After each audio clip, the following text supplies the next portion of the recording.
If you have been around the channel for like 3 seconds, you probably noticed that I am, by all intents and purposes, a mark. I enjoy seeing good sells. Sells make me go, oh my goodness, that hurt.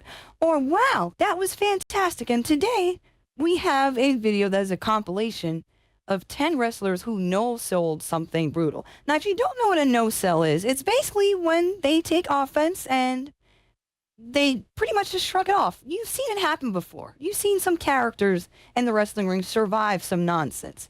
And here we are, check it out, a compilation here of such a thing. If you are a youngin', get your little ass out of here. I do not create content for the little ones.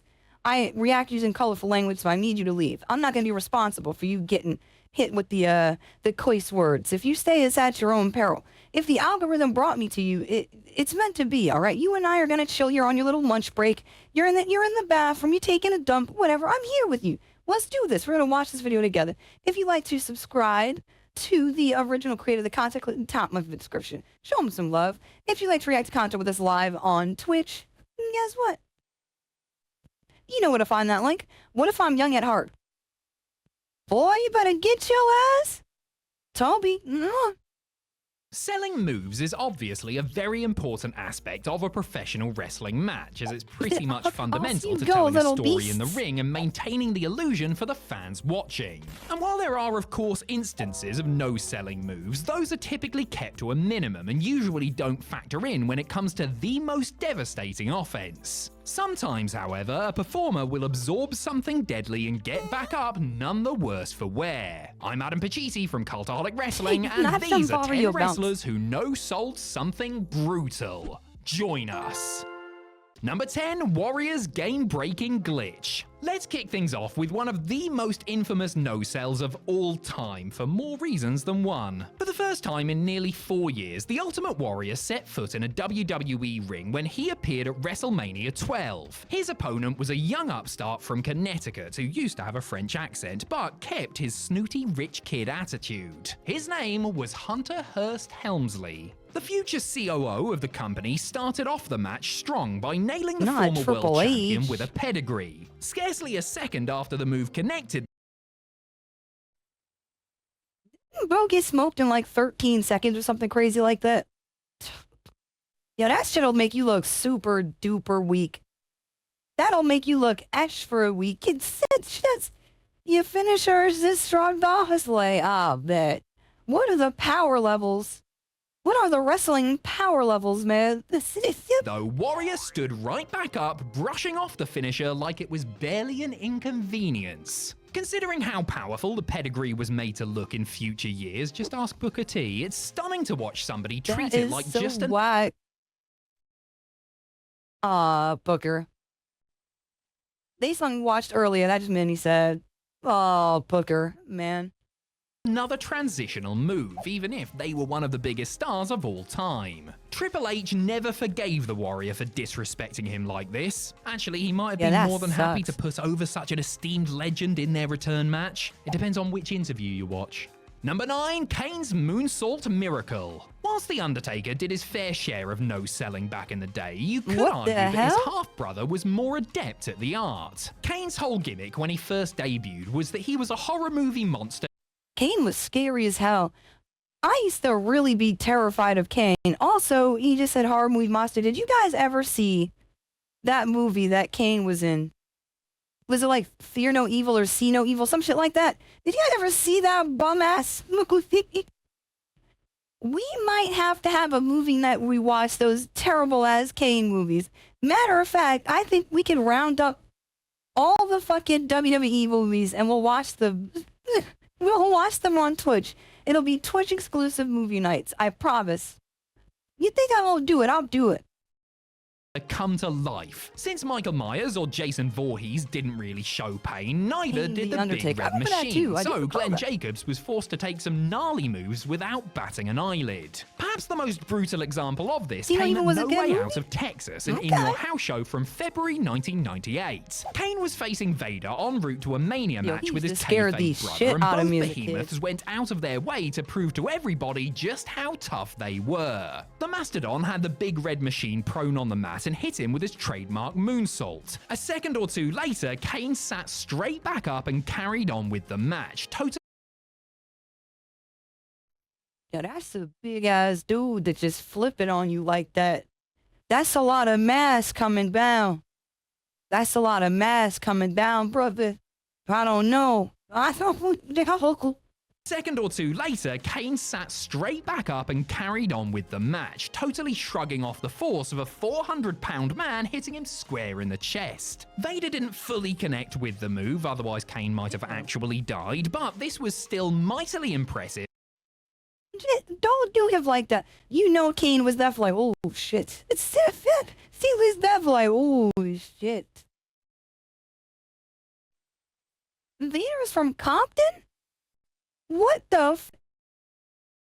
And only added to the new monster's aura. Number 8, Hawk's Neck of Steel. This entry isn't about one specific no-sell, but rather a man who made a career out of taking punishment and walking it off. The Road Warriors famously didn't sell for their opponents, that was just part of their appeal. Two tough-as-nails badasses who were impervious to pain and, judging by their haircuts, Vader was definitely the man. Road Warrior Hawk was particularly tough to keep down, especially if you tried to hit him with a pile driver. You can find plenty of compilations of him getting dropped straight on his noggin by everybody from Henry O. Godwin to Kane to Sting, only to bounce off the canvas and get right back on his feet like nothing had happened.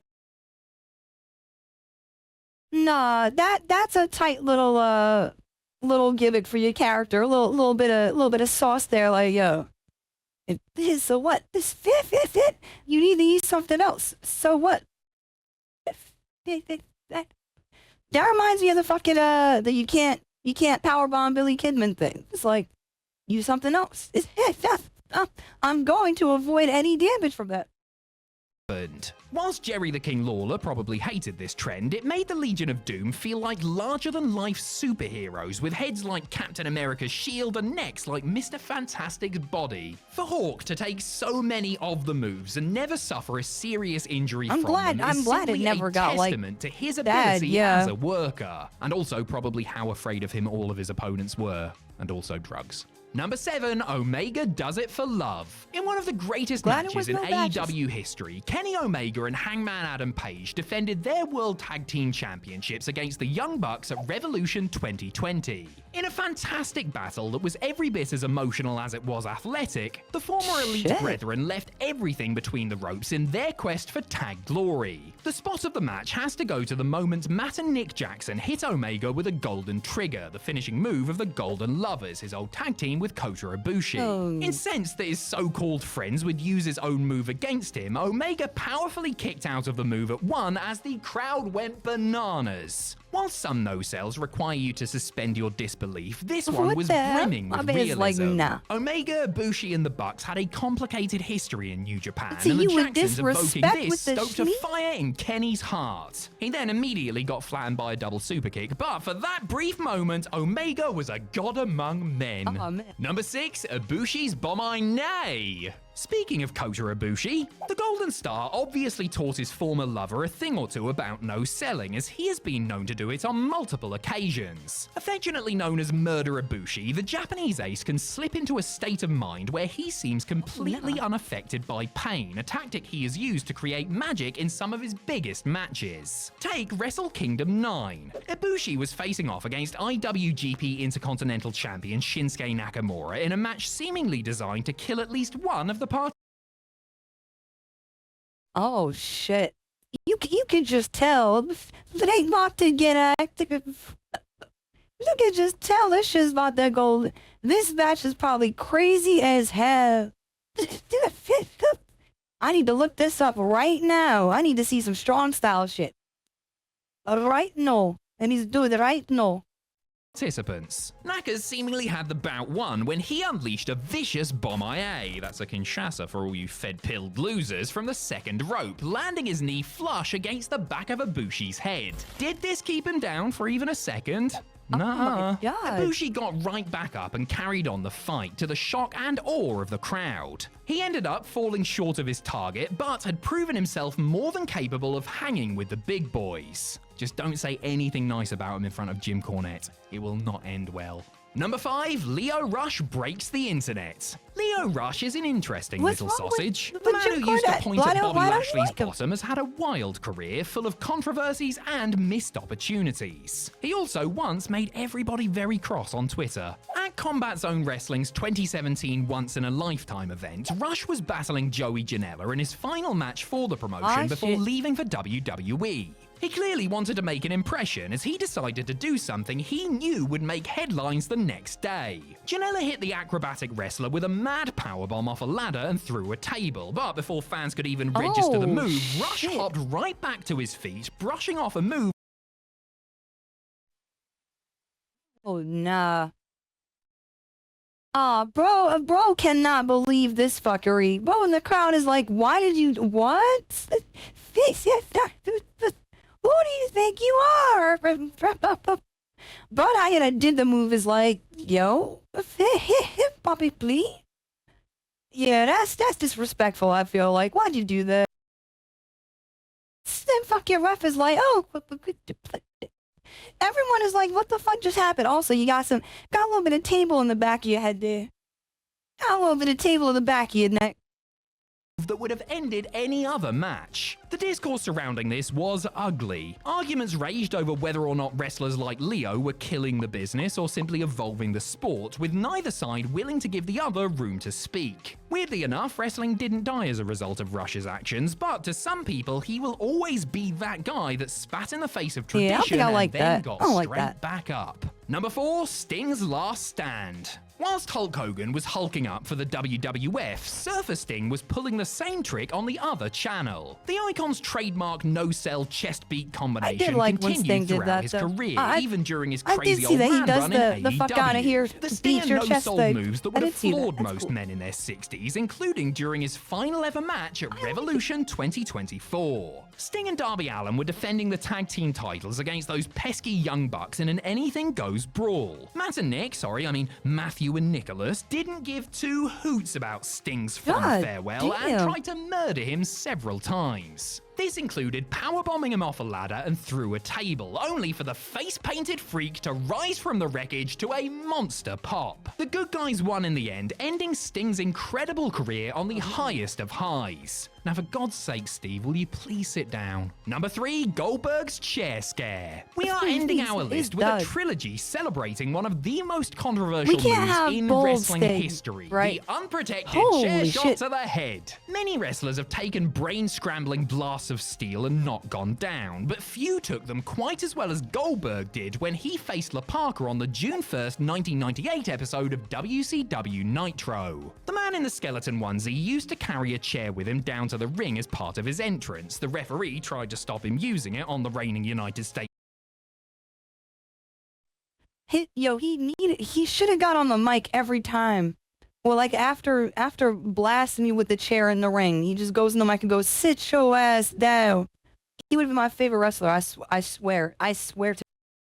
Champion, but when Goldberg goaded him, Parker did not hold back. He swung the chair right into Bill's head, causing a sickening thud to ring out around the arena. The luchador started doing his celebratory dance, only to turn around into a massive spear from the champ who hadn't even left his feet. Parker made no attempt to soften this blow, relying entirely on his opponent's toughness to stop things going horribly wrong. Considering that Goldberg quite likes to headbutt locker room doors before his matches, Goldberg was hurt. He went to the back like, damn, that's fucking headache right now. Number 2, Lesnar's hardy head. When Brock Lesnar exploded onto the scene in 2002, WWE went out of their way to portray him unlike any other wrestler they had ever put on TV. One of his first feuds was against the Hardy Boys, and he would regularly terrorize both Matt and Jeff in singles matches, tag matches, or just random segments on Raw. Take the April 8th episode. Yo, do you guys remember the Brock Lesnar shoulder thing? Do you guys remember the shoulder roll that he would do? That shit was so cool to me as a kid. I was like, oh yeah, he's buff. I like that guy. That guy right there, I like that guy. He's the next big thing. I like that guy. But he said Brock no-selling botching the shooting star press. He was out of it, man. I don't know if he no-sold that. Yo, Boost, I was just gonna say, I had Here Comes the Pain, and there was a fucking clothesline he did that came after the shoulder roll. Oh, it got me so hyped every time. It got me so hyped every fucking time, bro.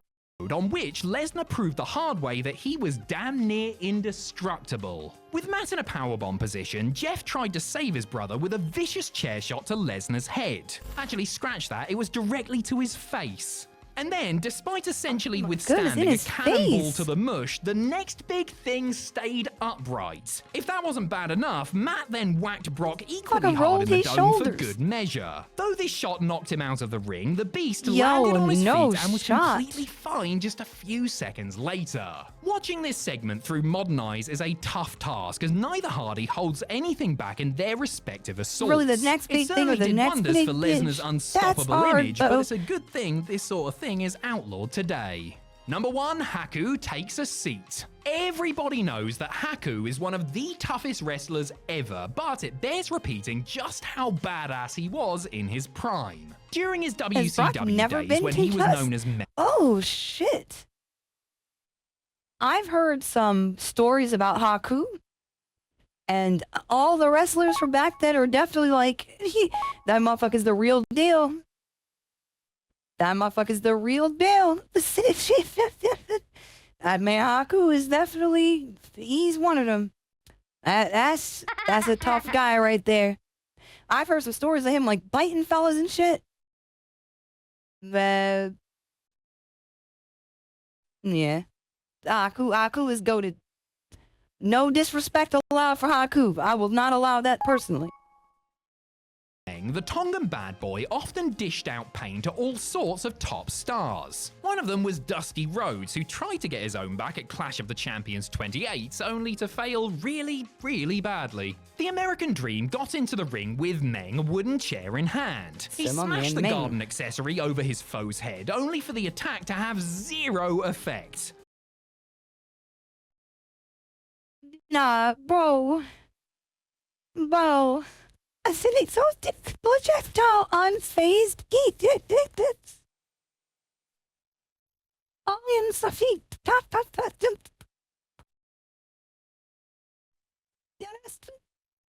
the fucking best. That's the best nose ever. Even the expression of like, are you serious? He pulled the guy's tooth out of his head. Bro, please. Nah. Oh man, it's a demo. Zilch. Meng just stood there, broken chair around his neck, arms. Yo, the shades still being on. Yeah, the shades still being on unscathed. Adds so much to it. Yeah, my man is actually bulletproof.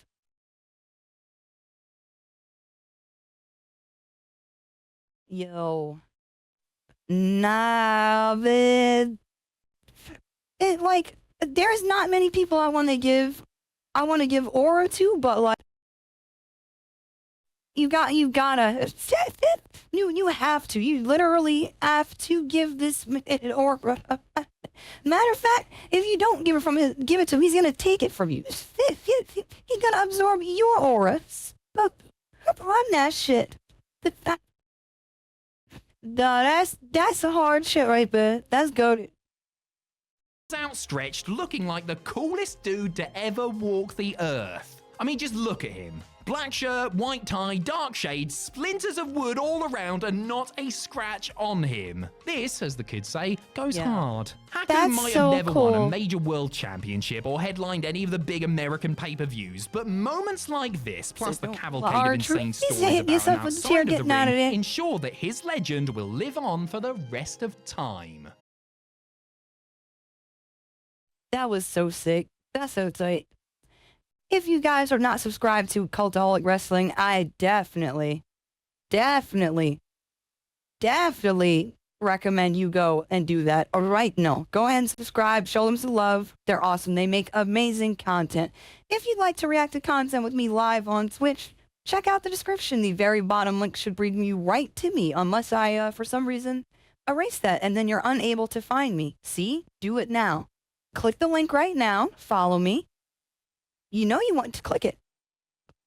I'm waiting for you to click it. It's okay. Go ahead. I'll give you a second. I'll give you a moment. That wasn't so hard, was it? Good. I'll see you with the next video unless you're a bitch. Future Crate, delete that part of the outro, please.